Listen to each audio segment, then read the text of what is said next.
them some of the videos that I'm doing that don't have another home. Welcome to this event about Julian Assange.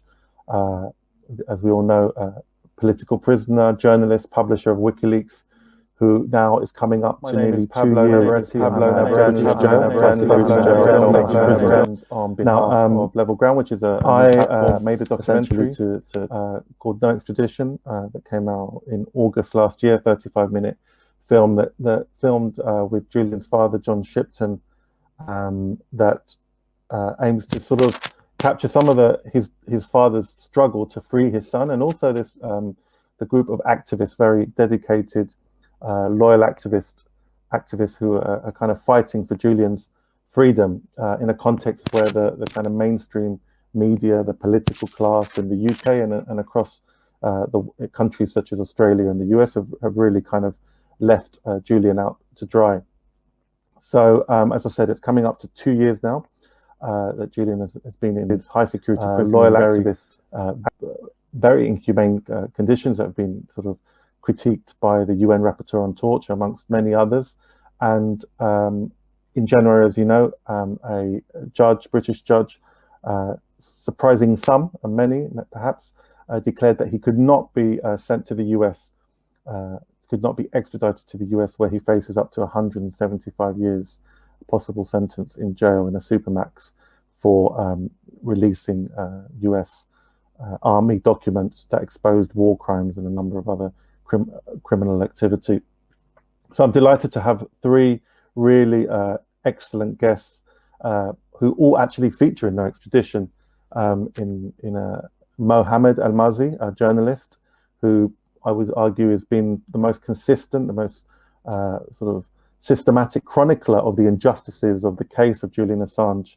As I mentioned earlier, when the media have largely ignored, and if not, been at the vanguard, at the forefront of a smear campaign like no other, perhaps. We've seen it with other characters, Chavez, perhaps of Venezuela, Jeremy Corbyn, most recently in the UK, but Assange has been right up there, a target of a very sophisticated and sort of systematic smear campaign. And Mohammed has been one of the few journalists that have really tried to engage with the case on its merits and kind of cut through the fog of misinformation that we've been given on Julian Assange. So I'm delighted. He also features in the film at the end. We have Dr. Deepa Driver, who is, she's an academic, she's a trade unionist, she's a human rights activist. She is the organizer of a wonderful set or series of events called Free the Truth, which we filmed for No Extradition. And in fact, that's where we filmed Loki giving a really powerful speech about Julian Assange's case. And so she's done a number of these events, and she was actually a legal observer, if I'm not incorrect. She was a legal observer in September at the extradition hearings at the Old Bailey. And Mohammed was covering that. So we have Deepa, and finally, last but not least, we have Loki, a hip-hop artist, a good friend, and someone who, alongside other artists such as MIA, have really been one of the few people from the artistic community really to have also stick their neck out and kind of sort of call out what is happening, and to sort of say that this is an injustice on an epic scale. And he's been a speaker at a number of solidarity events for Julian Assange. So I'll leave it there. I know that we're streaming live on YouTube, on Facebook. On Facebook, we're streaming live on about 6 other pages. So I want to just thank all the organizations that have agreed to cross-post this live. The Don't Extradite Assange campaign, really important UK-based organization. The Committee to Defend Julian Assange, run by Emmy Butlin volunteers, wonderful group that feature in the film. The Canary independent media outlet that I work for part-time. Telesur English, a Pan Latin American channel. So we're going out on pages on Facebook that I think total more than 1 million likes. So I'm really glad that these groups have come together to sort of share this event. So I'm going to stop talking because we have only an hour, and we have some wonderful speakers. I'm going to start with you, Deepa. I know you're going to have to pop out for a little bit, but I'd like you to give us a kind of overview of, this event is called Why is Julian Assange Still in Prison? And perhaps you could give us the sort of wider context to Julian Assange's work and what led him to be imprisoned and why he's still in prison in a British supermax nearly 2 years after. Thanks, Pablo, and thank you for organizing this. And it's a pleasure to speak alongside Mohammed and Karim, because you know, I know, Pablo, how much you've worked to surface the people behind the struggle. And of course, Mohammed and Karim are two of our leading lights. When we think about Julian Assange and we're thinking about why he's in prison at Belmarsh, you immediately think about the accusations that the US have made in relation to espionage and in relation to the crimes that he's supposed to have committed. But the story goes back a little further. And if you think about what WikiLeaks did, one of the most important things that WikiLeaks did was harness the power of technology to the power of whistleblowing and pass that on very nicely, very easily, very cleverly to journalists in order that we could be informed of the crimes that our governments commit in our name. And this meant that for the first time, because of, you know, we use Dropbox all the time nowadays, but when WikiLeaks invented this secure Dropbox where whistleblowers could pass on large volumes of information, you know, the Iraq war logs and the Afghan war logs are so huge that much of the documentation still remains to be properly mined. And I've heard Mohammed say before that he still goes back to the WikiLeaks releases in order to get information about particular people and particular cases. And that was not really possible before WikiLeaks, or hadn't been done so cleverly, in a way that both protected whistleblowers, but also ensured the security of the documentation that was there, which meant that to this day, WikiLeaks is one of the few media organizations that has a 100% accuracy record. Now, if you think of the kind of misinformation and fake news that we see in the mainstream media, and I use those words advisedly, because that kind of misinformation is not what WikiLeaks did. They presented real hard evidence for us to be able to make up our minds and not have information intermediated by journalists. Now, there was, of course, there were before this always journalists who relied on sources and who brought about information to the public that was really important and allowed us to see what was going on behind the closed walls of government. But quite a lot of the time, what we found, especially during the Iraq War, for example, many of these journalists, either due to the pressure of deadlines or due to the pressure of the news cycle, or due to the fact that many of them are owned by, many of the news organizations and media organizations are owned by oligopolists, and there is a huge pressure to fit in with a narrative that others, others within your news community can abide by. And also the pressure that getting this kind of evidence, especially if you're a journalist, is very hard. What these news organizations were doing in order to get information in some instances were actually being embedded reporters, say within the American military or British military, which meant to a certain extent, some of them were actually being co-opted into the kind of ways in which the military was thinking.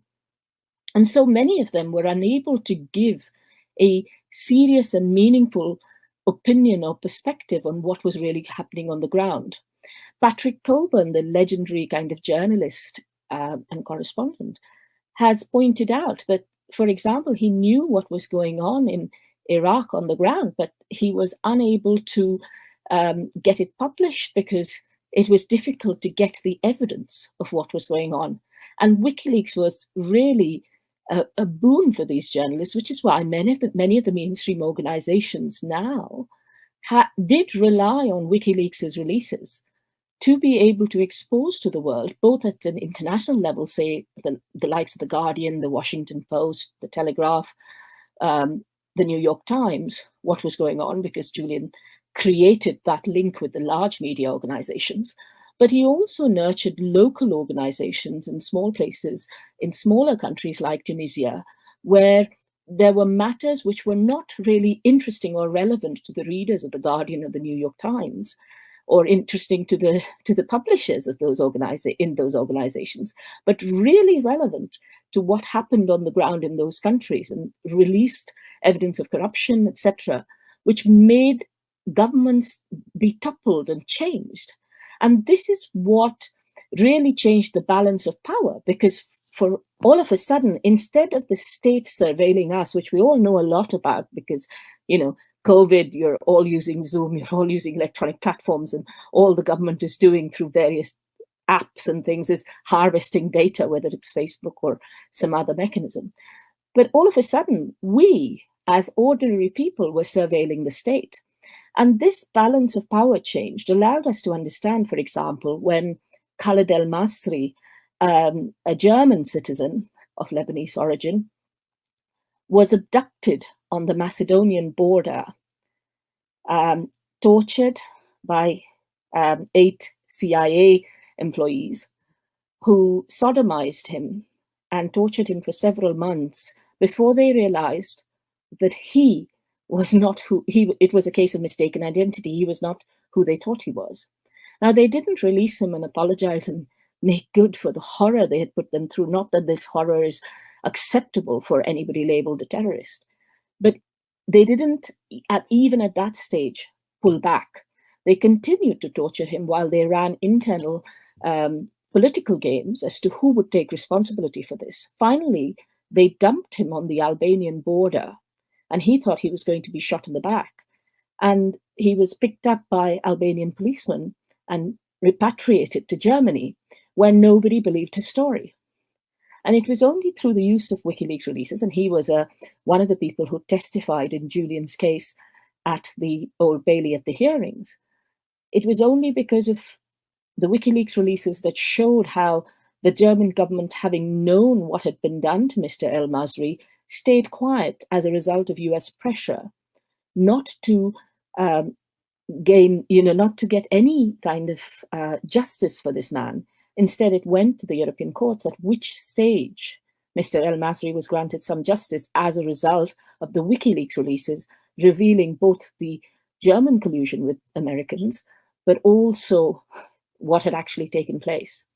And whether you see it in the case of the Guantanamo Bay detainees, who to this day, and it's 19 years, I believe now, who are being treated as though they are criminals without trial and without charge, and without the ability to communicate effectively with their attorneys, treated in absolutely horrendous conditions, or whether it is ordinary people whose governments are behaving in extremely corrupt ways, or whether it is toxic waste being dumped off the Ivory Coast. It was WikiLeaks that released this information.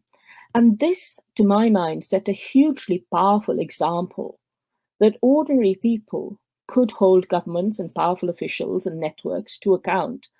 And this is why Julian became a target. And when he became a target of 5 of the United States and at least 4 of their allies, who were allies in war, which was extremely unjustified and illegal. For example, Britain and Australia have both colluded in the torture of Julian Assange when he was illegally detained in effect in the Ecuadorian embassy, as the UN Special Rapporteur and the UN Working Group on Arbitrary Detention have shown. Julian was never given due process throughout this case. In fact, at one stage, I believe he was at a hearing where, for when he was arrested, and he told his name and his date of birth, and they labeled him a narcissist. And it is this kind of treatment that he has received throughout, including Lady Emma Arbuthnot, who was Chief Magistrate at Westminster Magistrates Court, who was presiding over Julian's case, while, as Declassified UK shows, she had serious conflicts of interest. Her son was involved in a company called Darktrace. Her husband was in dealings with Sir Richard Daley. And this means that a lot of the process that Julian has been put through has been, it has, to people who are sitting outside, not seemed like a fair process. And certainly to Julian, who has been diagnosed as being on the autistic spectrum, who is having a chronic lung condition since 2012, has had serious physical and mental outcomes of what is psychological torture, including right now, he's having serious depression. It is just unbelievable that the judge, at this stage at least, recognized that what he was being sent to, which was to be in a steel box where he would be allowed out into the next cell for individual recreation. And this was a 15-foot cell, and occasionally he'll be allowed out there, and neither he nor his lawyers in pre-trial stage will be able to talk to the press or talk to anybody outside. Some of the materials shown to his lawyers will not be shown to him.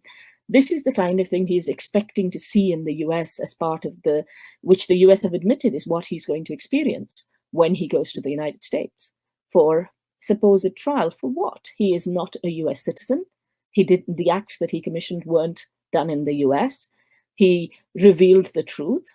And just because it is embarrassing to governments or because it reveals their criminality, these governments have then used the classification process to create what is a pretense of legitimacy around this arbitrary process to drag a journalist and publisher through the courts on false premises in order to vilify him and to pretend that he's a criminal.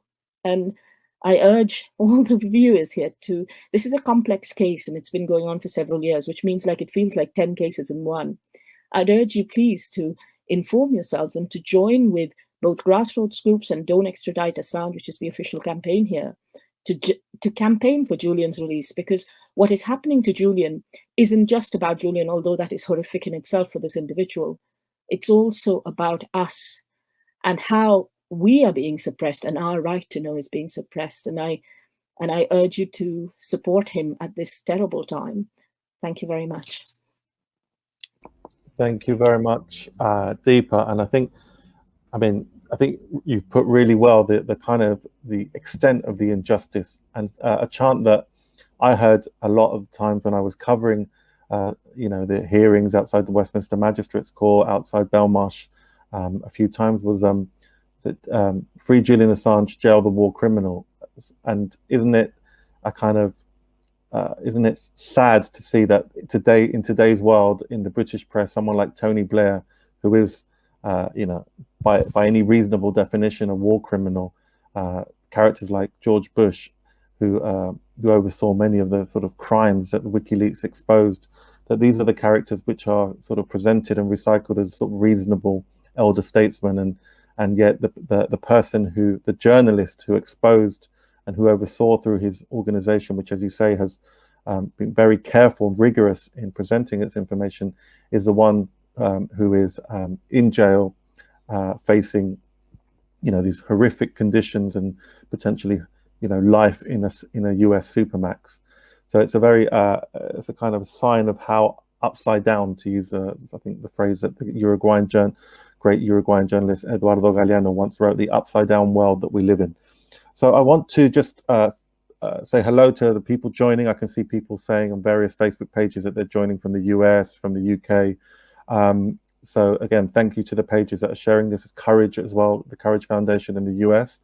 Just to encourage people that we want to give the second part of this 1 hour panel discussion. We want to open it up to questions. So if you have questions for the panel, please put them in the different Facebook groups. I'll do my best to try and keep up to be checking them to see where we can take questions from. And I want to now bring in Mo, because Mo, as I said, has been, arguably the journalist that's been at the most of these hearings that so many journalists have just ignored or pretended that they weren't taking place. And if you could just kind of bring us up to date on the specifics of, why is Julian Assange still in prison, even after this judge said that he shouldn't have to face extradition to the US. If you could just bring us up to date, and maybe also give us your reflections as a journalist as to why so many of your colleagues haven't paid this story the attention that you've given it. Thank you very much, Pablo. Following up from Deepa's explanation, where we are now, I suppose the short answer in relation to Julian Assange is that he remains in Belmarsh prison because The US government has appealed the decision not to extradite him to the United States, and the judge determined that although she found in Assange's favor, she wasn't convinced that he wouldn't try to flee the United Kingdom. And this is even though he now has 2 young children and a fiancée who are based in the UK. So he's been denied bail on that basis. And so there's an ongoing appeal process at the High Court. Before we go there, maybe just a brief summary for some people who might not fully know. There were 18 charges levied by the US government against Julian Assange. 17 out of the 18 of those charges were under the Espionage Act, and one was under the one was a charge of conspiracy to commit computer intrusion, where it's alleged that Julian Assange discussed, although never successfully, helped Chelsea Manning to crack a password hash. Now, the defense position in that case is that was just about accessing a video gaming website, and there was an expert who produced a report, an expert from former US military investigations, a forensic expert who reviewed the various data and produced a report saying that his findings coincided with that defense position. But setting that aside, although the judge refused to extradite Julian Assange, that was purely on the basis that she considered him to be at substantial risk of committing suicide were he to be subjected to prison conditions and pretrial detention conditions in the United States.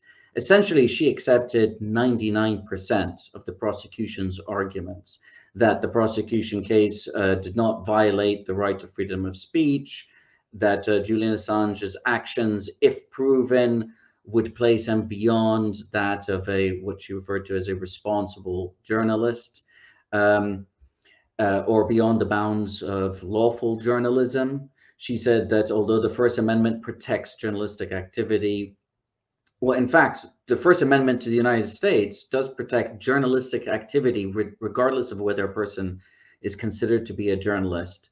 But the judge concluded, Judge Vanessa Breza concluded that his activities, quote, went beyond the mere encouragement of a whistleblower, end quote.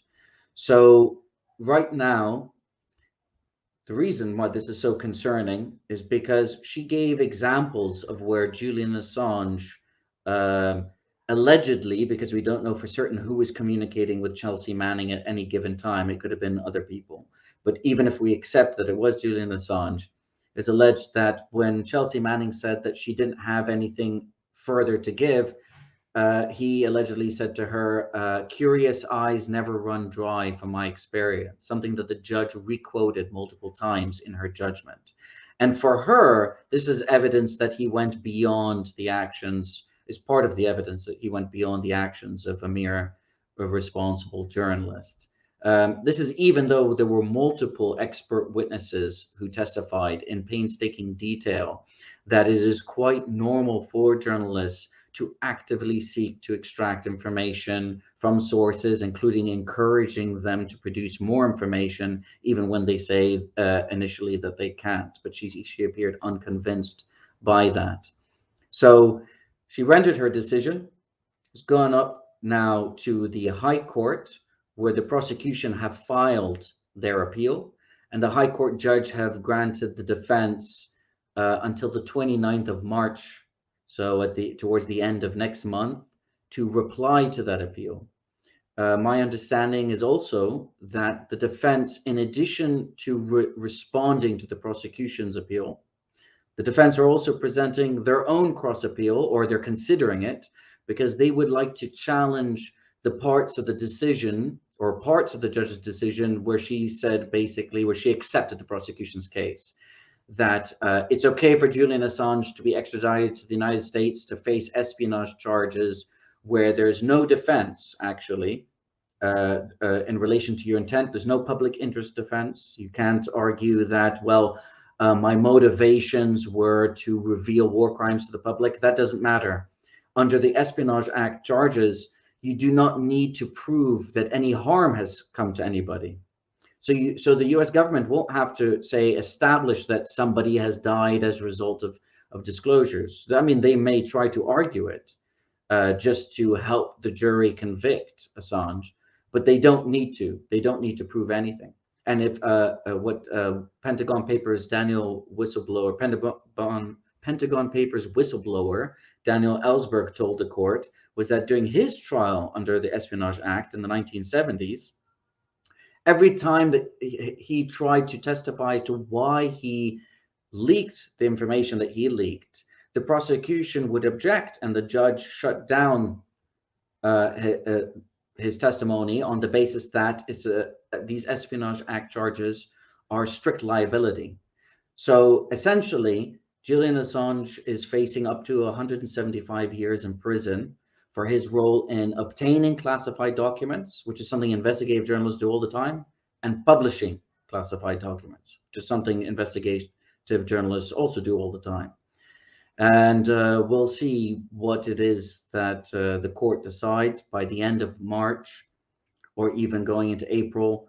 We'll see whether the court decides to grant the prosecution the right to appeal, because even though they filed the appeal, the High Court judge still has to consider whether or not they'll grant them permission. If the High Court judge doesn't, the prosecution may leave it at that, and that may then become the end of the case, and Julian Assange would ultimately be released from being detained in pretrial detention at Belmarsh. If they decide not to, then they could conceivably appeal to the Supreme Court. As to why it is that more journalists haven't come out sooner, I think there's a lot of groupthink. There's a lot of smearing of Assange. For a while, he was treated as being sort of radioactive because there had been various allegations. A preliminary investigation and Sweden had been opened up. And I think lots of people had succumbed to the rather sustained smear campaign against him, both in relation to the Swedish investigation, which ultimately went nowhere, despite the fact that there was plenty of evidence of irregularities and political motivation in terms of the governments of Sweden and the governments of the UK in relation to that case. But also, Julian Assange was perpetually represented, especially after the 2016 election, as somehow being responsible for the election of Donald Trump. That probably had a far more effect in the United States. There were allegations that he and WikiLeaks were somehow linked to Russia, even though the unredacted pages of the Mueller report concluded that they had no evidence, actually. That this was released 2 days before this election in November, that they could not establish that WikiLeaks or Julian Assange either wittingly or through willful ignorance conspired with either Donald Trump's campaign or the Russian state. But 4 years, or nearly 4 years of sustained Russiagate accusations meant that lots of people, especially liberals, I think, fell out of love with the idea of supporting Julian Assange, notwithstanding its impact as the case, as you pointed out. It doesn't just affect him, it affects all of us. There's already a chilling effect as a result of the sustained prosecution and targeting of Assange, and we'll see how much worse it gets if he is indeed extradited. Thanks a lot, Mo, for that very detailed sort of bringing us up to date with the latest on the case. One of the things that struck me, and it struck me when I've been covering the Julian Assange protests, is the number of Latin Americans that are attendant, Colombians, Chileans. Now, my own parents are Chilean, former political prisoners under the Pinochet dictatorship. My mum became quite involved in the Julian Assange solidarity groups, along with other Latin Americans. And it struck me that Latin Americans who have this whose countries have borne the brunt of so much of US imperialism, of so many smear campaigns, of so many overthrowing of their democracies, were kind of almost very much less willing to sort of believe the narratives that were built up around Julian and that were pushed relentlessly in the media. And I think that was ultimately seems to have been proven right. And I think that sadly, perhaps people in countries such as the UK and the US, and quite understandably with the absolute barrage of misinformation around this case that they've been subjected to, and perhaps not having experienced that the US imperialism and what it does to people that it wants to eliminate, either physically or in a kind of sort of character assassination type of way. And so I think that there is a lot there that as Deepa says, this case is about 10 cases. Is about what happens when media campaign is inflicted on someone, when a US government in collusion with the UK, and here Deepa also talked about the work of Declassified, and I'd recommend anyone to check out Declassified's website, a new independent media website that began I think a year or two ago, and it's been really extremely impressive in how they've detailed the corruption at the heart of the UK legal system with regards to this case. So I want to move now to Loki, to Karim, and I want to ask you, Karim, why did you get involved? Why have you spoken at a number of events in support of Julian Assange? And what do you think that this case tells us about the state of British democracy, the state of US democracy? Quite a big question, so hopefully. But to start off with, I would like to encourage everybody watching this to donate to Stella Morris's crowdfunder page. I would also like to say it is an honor to share the platform with Deepa, who has campaigned tirelessly on this issue. We need many, many more like Mo and Deepa out there doing the vital work. Now, to answer your question, I'd like to do something that I don't normally do, which is quote Donald Rumsfeld. So his quote is as follows: "Reports that say something hasn't happened are always interesting to me, because, as we know, there are known knowns. There are things we know we know. We also know that there are known unknowns. That is to say, we know there are some things that we do not know, but there are also unknown unknowns, the ones we don't know. And if one looks throughout the history of our country and other free countries, it is the latter category that tends to be the difficult ones." Now, Julian Assange has done more than anyone in our lifetime to reveal the unknown unknowns of the powerful.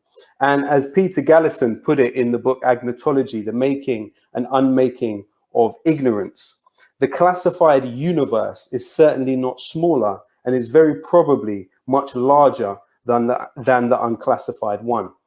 If you look at the year the war on terror started, 2001, you see that there were 33 million classified actions taken by the US government. They spent about $5.5 billion to keep those classified documents secure.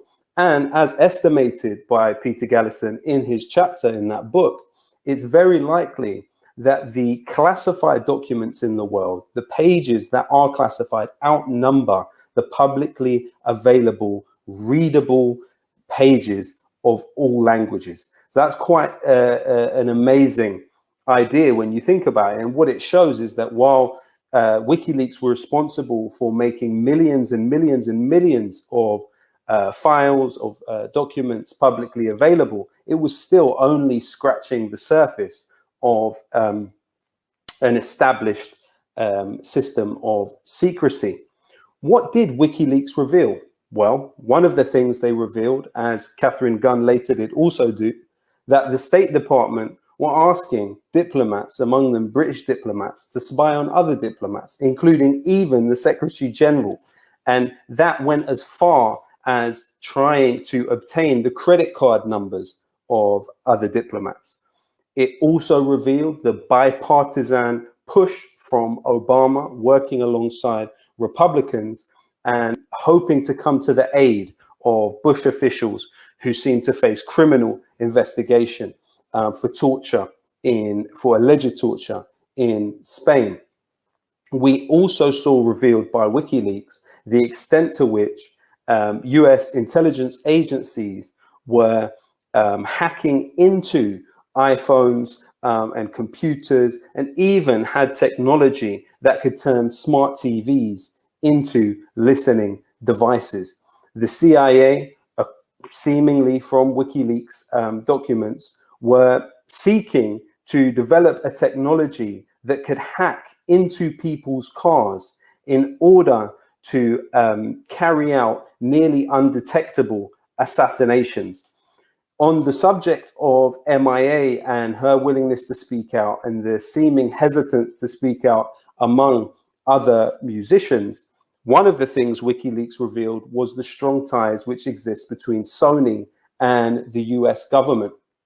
And while the liberals have certainly turned Julian Assange into public enemy #1 in many ways due to the Podesta emails, let's not forget it was WikiLeaks that exposed ICE policies, including child and parent separation at the border with Mexico.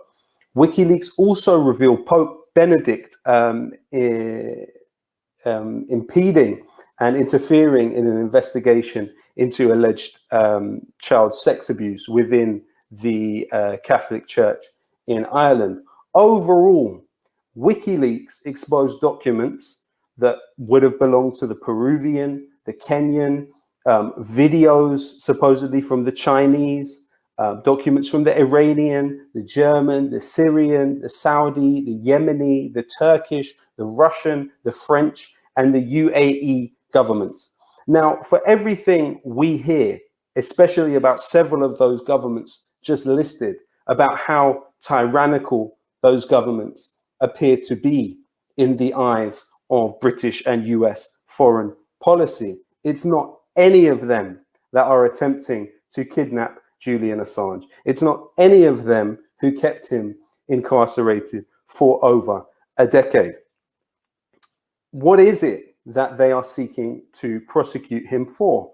Well, strictly, it's the Afghan, Iraq war logs, the Guantanamo Bay documents, and the diplomatic cables between 2009 and 2011, as far as I understand. Now, what did WikiLeaks reveal about what was happening in Guantanamo Bay? Well, one of the things revealed was that the number of children that the US government are detaining in Guantanamo Bay illegally was 1.25 times more than they had previously acknowledged. They hadn't acknowledged that one of the children that they were detaining, in fact, 2 of the children that they were detaining were 13 years old at the time of detention in Guantanamo Bay.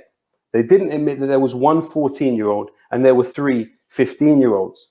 Now, one of the people who was revealed to have been detained at the age of 17, Yasser Talal al-Zahrani, killed himself at the age of 21 in his cell in Guantanamo Bay. This, as Deepa rightly emphasizes with the story of Khalid al-Masri, is the human side of what Julian and WikiLeaks did. They showed you the micro side of macro power in all of its gruesome ugliness and injustice. And it is for that reason that he is being targeted. Let's be clear. In the UK context, Robert Peston regularly does that which Julian Assange is being accused of doing. He cultivates sources within the corridors of power and then takes to Twitter and makes the announcement preceding the release of the news elsewhere. But no one is drawing any type of equivalence to what Robert Peston does and what Julian Assange did. When we look at the Spy Cops bill that has recently been passed and facilitated by the leader of the Labour Party, Sir Keir Starmer, when we look at the Overseas Forces bill, we see clearly that you have intelligence services and security state seeking complete not only impunity, but unaccountability and invisibility. But what is that visibility reliant upon? It's reliant upon what they used to call the DSMA committee, and now known as the D-Notice committee, whereby journalists go to the meeting and are told by civil servants what they would prefer them not to report. And it is in that way that journalists seek access through servility. And it was that Julian Assange struck back against. It is that he went against the grain on. And it is that is the reason he is being punished in the way he is today. We look at the extradition treaty that was negotiated in secret by the Tony Blair government and fast-tracked through in order to deal with the war on terror. The terrorist, in the context of the war on terror, represents a space of rightlessness. They can be detained, they can be extradited, they can be sent around the world to black sites and tortured because they don't have rights, because they occupy that space of rightlessness. And since 2007, the UK has sent 135 UK citizens to the US. A quarter of those people that were sent to the US were being sent for non-violent crimes. Now, in contrast to that, the United States has only surrendered 11 people to the UK. Let's not forget that in the spirit of bipartisan imperialism, both Mitch McConnell and Hillary Clinton have referred to Julian as a terrorist.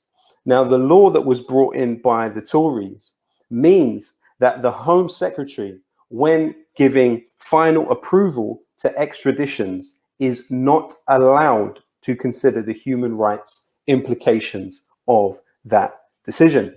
Now, the judge was quite right when she said that he was at risk in the United States, because let's not forget that US prisoners are 5 times more likely than US citizens to commit suicide. So US prisoners that are inside the prisons are 5 times more likely than general population to kill themselves.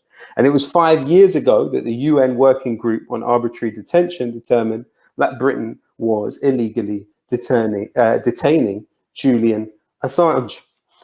But when we talk about the bipartisan intransigence, we see the killer of Harry Dunn, Anna Skoulas, being protected by both the Trump administration and the Biden administration.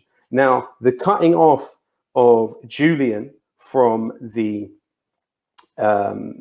public imagination and from support of those in and around the establishment is seen very clearly in the recent refusal to give a video meeting to a group of 16 British MPs that goes across parties and even includes David Davis. This is to push back on a tide which is turning. We must be absolutely clear that the brilliant work of organizations like Declassified, the brilliant work by Deepa, by John Rees at the Don't Extradite, Assange, by yourself, Pablo, and yourself, Mo, and many others, has helped to determine the conditions outside of the court and thus will have some effect on what happens inside the court. We can't pretend that these things take place in a vacuum.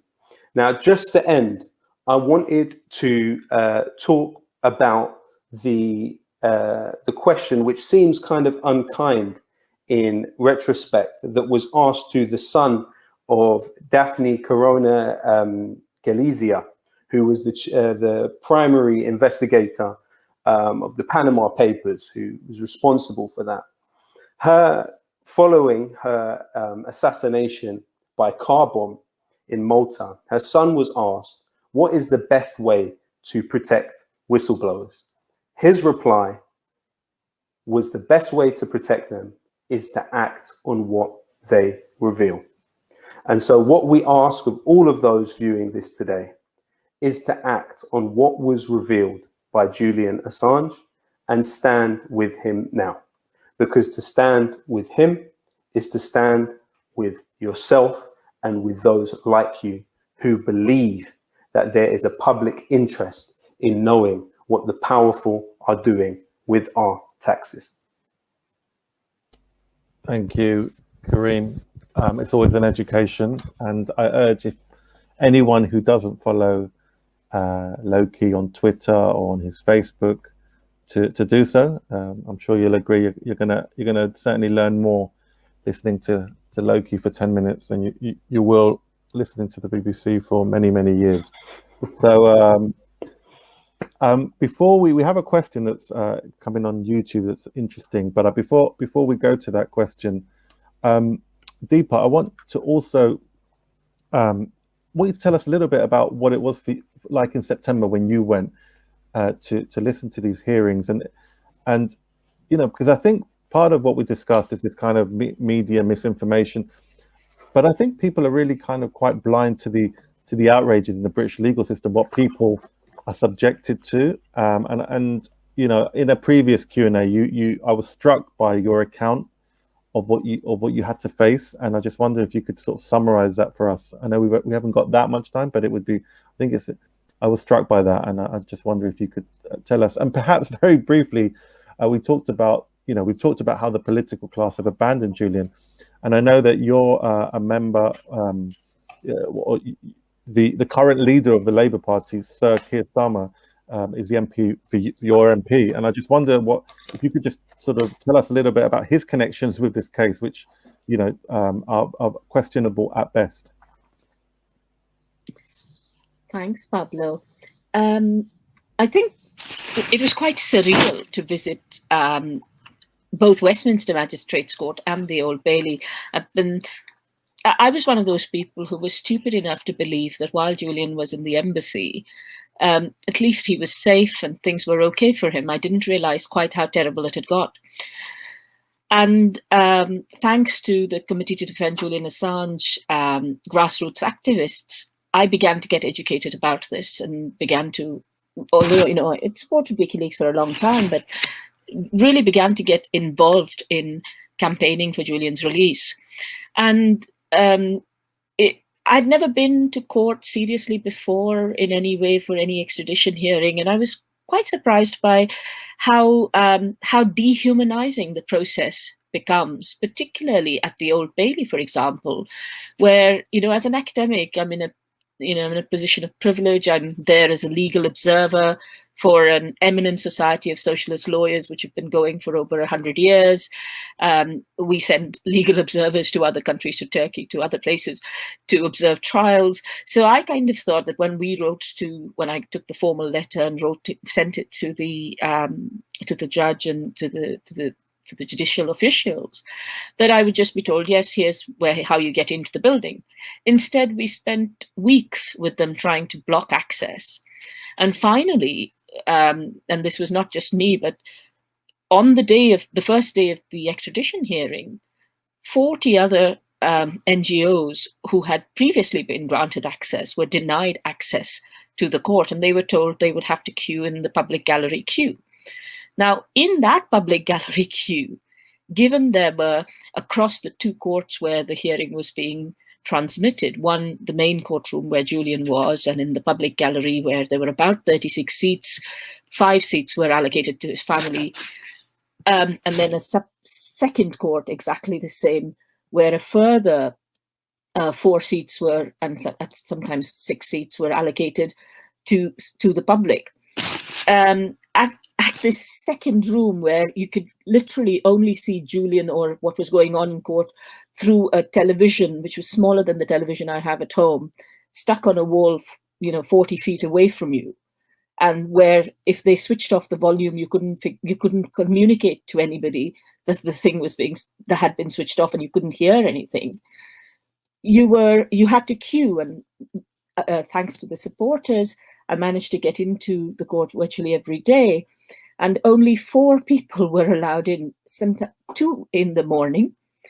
And then they had reserved, this is what is really unusual, the judge had reserved seats for VIPs, we found out. And these VIPs never took their seat even once through the course of the hearings across 4 weeks. And then we were given access to the court. So you queue at some unearthly hour at 5 in the morning, 6 in the morning, wait until 10 o'clock when the door, he allows people to go in. He then makes you wait even longer outside because he faffs around.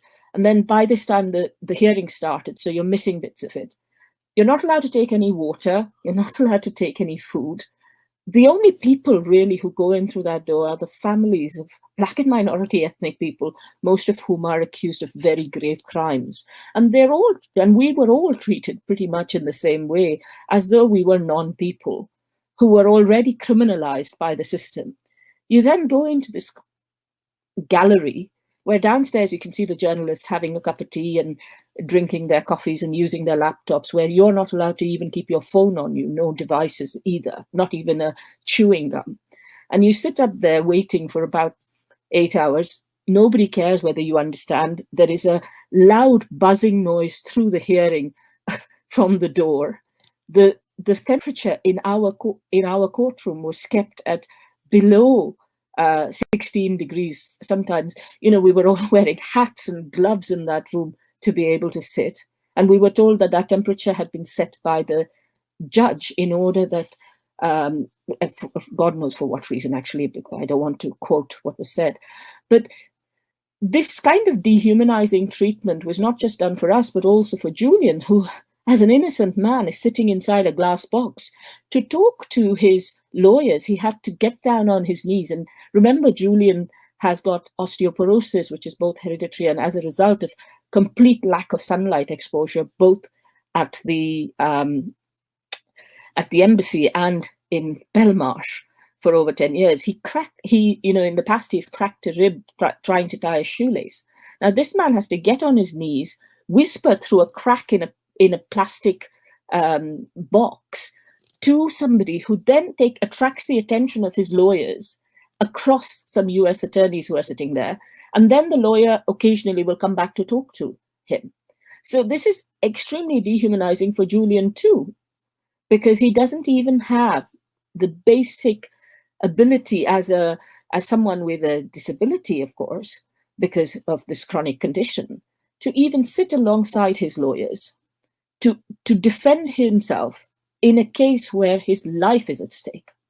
This is the kind of justice we get in Britain. And this continued, including at the at the verdict. It is appalling the way in which the appeal was turned down, in order supposedly to give the US a fair chance, because of course the way the legal process works is the predisposition is in favor of extradition unless certain bars are met. For example, in this case, what they called his mental health, which is essentially 4 or 5 states stamping on his head and trying to destroy this individual through smears and accusations and allegations and arbitrary treatment.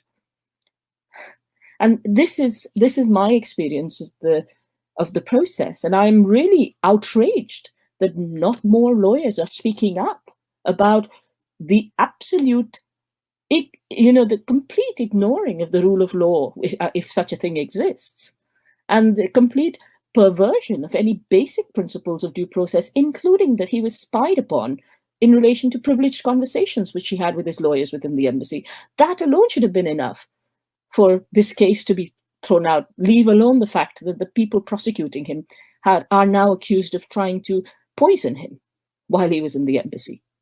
This is just completely unjust. And I think in relation to your, I've spoken a bit, so I don't know if the others want to contribute, but I can come back to your second question. Yeah, what we'll do, if we run out of time, because I'm keen to keep this, we can go a little bit over, but I'm keen to finish as close to 8 as possible. If we do run out of time, I think it's important that we, there's an article by Matt Kennard, one of the founders of Declassified, this excellent website that we many of us have spoken about tonight, where he puts a number of questions to Keir Starmer.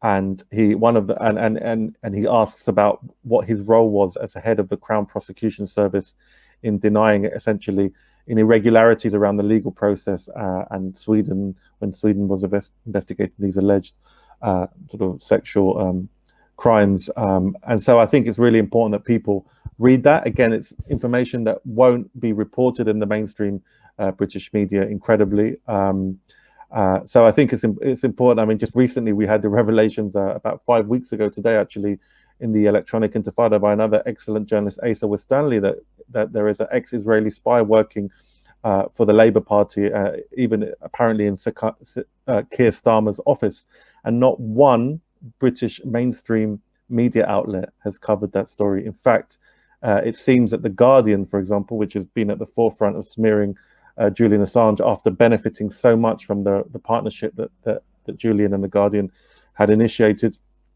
killed a story that was trying to be written by a journalist there. And I think it speaks to the sort of dereliction of duty and the sad state of British journalism today. So we're running out of time, but there is a question that I thought was interesting, and I thought maybe low-key and then Mo, maybe to finish, we could touch on it. Is it's by Lelvin, I think is the name. Is there a crackdown currently occurring on social media that aims to further suppress narratives that undermine the views of various state actors? Twitter's collab with the Atlantic Council being one. And this is in a week where there's an article that I was trying to read even yesterday. I couldn't because there kept being warnings that it had been kind of sourced via hacking by the Grey Zone, another excellent outlet. And I think there seems to be a concerted effort by tech giants to suppress the ability of social media to give us these alternative narratives that challenge the powerful, that challenge these other dominant narratives which are fed to us 24 hours a day on the mainstream. So Kareem, Loki, what are your thoughts on that, and Mo perhaps also?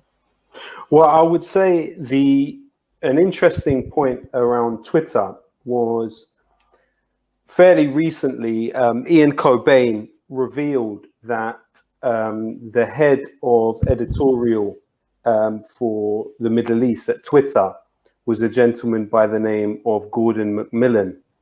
Now, he was revealed to also work for the 77th Brigade in the British Army.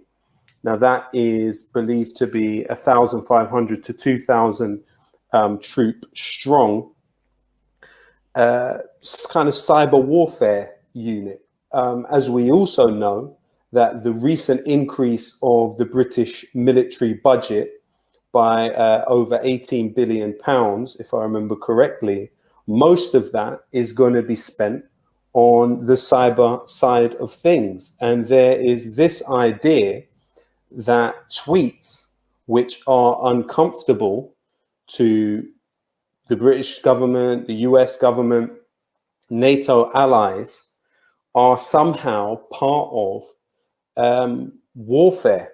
And if you want to listen to something that is really, really scary to listen to Deborah Haynes at Sky News recent podcast series. It goes into the way in which war is being re-understood by the British government as something that takes place in terms of ideas and tweets rather than in terms of battlefields and theaters of war. Obviously, we have seen many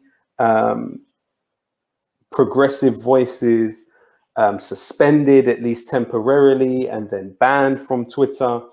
It's extending, it's extending. And we have to be absolutely clear about that stuff and in absolute solidarity with those who are having their freedom of speech curtailed, including Professor David Miller at Bristol, merely for calling Zionism what it is, something that if you were to read the writings of Vladimir Jabotinsky, in fact, it was a bipartisan accepted reality in the Zionist movement, certainly prior to the establishment of Israel, that it was a colonial project, and that the Palestinians were the indigenous people of Palestine. Yet to state that fact, as David Miller has done, to also point out, as has been well documented in the book What is Islamophobia by David Miller, Tom Mills and others, there is involvement in think tanks which push out irrationalizing ideas about Muslims. There does happen to be a cross interest in those that also fund the building of Israeli settlements on Palestinian lands, which are deemed illegal. In fact, in the work that was put together in one of the chapters of that book, it found that 75% of the organizations which fund the think tanks, the kind of think tanks whose work was quoted by Anders Breivik and the New Zealand terrorist, among others, the same think tanks, 75% of the organizations which fund those think tanks also fund the building of illegal Israeli settlements on Palestinian land. Now, to state those documented realities, he is being crushed in a major way. So there's we stand with David, and we hope that the admin at Bristol University can have guts in this regard, but they are attempting to crush this man's career. So it's important that we understand that what's happening on Twitter is an extension of what is happening overall in terms of squashing freedom of speech for many. Thanks, Kareem. Mo, do you have any thoughts on this issue? Yeah, so what we've seen is these ever increasing sort of crackdown and securitization of so-called social media platforms, or not even just social media. So whether it's Google search engine or YouTube, which is owned by Google, or Facebook, or many of the various platforms owned by Facebook, you have Instagram or Twitter. Originally, the idea was, at least, although surveillance was always built in to the internet's origins, and Surveillance Valley is a book that people can look into about that. The fact of the matter is, most of these heads never really wanted to start moderating content.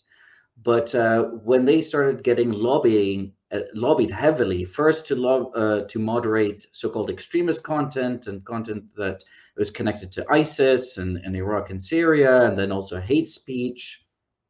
And this all accelerated even further with Russiagate and claims of Russian state interference and the need to change algorithms to downrank certain sites, which then, of course, didn't just impact the Russian state, it impacted alternative news sites that were deemed for some reason to be somehow Russia adjacent.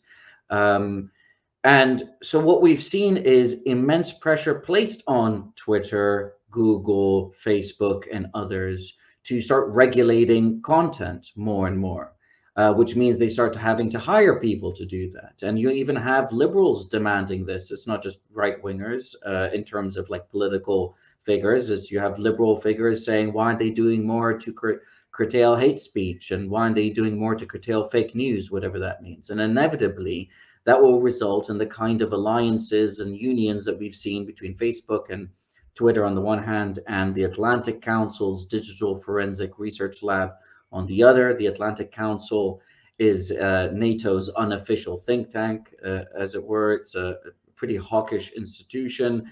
And in order to shield themselves and protect themselves from, I don't know, attacks of anti-competition, anti-monopoly attacks by governments, because quite frankly, many of these organizations should either be broken apart in terms of the laws that we have, anti-monopoly laws, or taken over and turned into public utilities. And in order to avoid the kinds of attacks that we saw, the kinds of challenges to their institutions, they basically embedded themselves even further with the national security establishment in these various countries. So I'm afraid what we're seeing is only going to continue to increase unless there is sufficient pushback, because there is immense pressure from the European Union and from other and from governments and agencies around the world to ever increase and regulate content on these platforms, as well as to promote so-called authoritative outlets, which YouTube now admits openly that it does, such as the New York Times and other establishment outlets. So yeah, unfortunately, not a very good place to be. So it looks like Deepa's going to have going to be busy organizing Free the Truth events, and we're going to have to get creative about how we create alternatives to these Facebook and YouTube in order to essentially challenge these mistruths and merchants of fake news, such as the New York Times, that laughably present themselves as sort of credible journalistic outlets. We've gone a bit over time, but I'd actually want to finish with you, Deepa. I think we need to know a little bit more about Mr. Starmer relationship to this. And I want to, maybe you could give us some kind of hope around how you still, I mean, do you still feel hopeful about this case? Do you think that the people pressure, that things are changing, that Julian Assange will be released from prison one day, and that the sort of appeals by the US will come to nothing, and hopefully he will be free? That would be the outcome that we all want, and obviously then the jailing of the war criminals we can deal with after. Thanks, Pablo. Firstly, yes, I do feel optimistic about Julian being released. I know it seems strange to say this after all I've said about the due process in court, but I'm very confident that the kinds of grassroots activists and ordinary people across the Labour movement, across the left, across the right, and ordinary citizens who've begun to realise that what has happened to Julian is a stitch-up, is going to make a big difference to what is happening inside court. And now all these big organisations which were shying away from Julian in the past, many of them have now come forward, including Amnesty, Human Rights Watch, and others who were, standing in the back at the back of the queue before, and including, people like Reporters Without Borders. They've all come out and said, no, he should not be extradited. And also, there is political pressure building. Many of the newspapers, I'm very pleased to say that the trade unions, led by the NUJ now, because the General Secretary has written to the other trade unions, Unite, have all started to come together to say that Julian should not be extradited. So the political pressure is building. People are beginning to join the dots and recognize that Julian's case is not about him. It's not about an individual. It's about us. So that's the first thing. Coming back to Starmer, yes, I am ashamed to say that I'm a member of the CLP and a member of the Labour Party at a time when we have in charge of the Labour Party people who undermined the 2017 and the 2019 elections, and undermined the chance of a Jeremy Corbyn-led socialist government in this country, which would have prevented the kind of horrendous homelessness, the destruction of the NHS, the destruction of public services, the privatization of important services that have placed so many people, made so many people vulnerable. And they were not a particularly left-wing government. They were a fairly moderate left group. And it is a shame that the Labour Party, which supposedly represents the Labour movement, feels the same to stand with unions and be on picket lines, which is something that changed during Jeremy's tenure as leader. And I'm also pleased to say that it is the Labour Party MPs, alongside people like David Davis and now even Caroline Green Party, Caroline Lucas, have all come out and express their solidarity with Julian. And John McDonnell is the only MP who has actually met Julian at Belmarsh, who's been permitted to meet Julian at Belmarsh. And he says that it is an absolute travesty what Julian is going through. Keir Starmer, on the other hand, we must remember that Keir's role in this is extremely worrying. It was Keir Starmer's CPS that insisted on preventing, and we have documentary evidence of this through the Freedom of Information request by the fantastic Italian journalist Stefania Maurizi, which show that Keir Starmer's CPS wrote to the Swedish authorities saying, don't you dare get cold feet. This case is not being prosecuted like any other case. There are other Freedom of Information requests which are coming through, which show the role of the Metropolitan Police and others in surveilling supporters who were outside the British embassy, the Ecuadorian embassy, not to mention surveilling Julian. This has always been about curtailing the public's right to know. And it is shameful that Keir Starmer thinks that it is okay that the due process that Julian is supposedly receiving is a fair process, and the extradition treaty is fair in terms of Julian getting due process and being extradited to US. So I hope that these kinds of things will be surfaced. And Matt Kennard of Declassified UK has done some excellent work explaining Keir's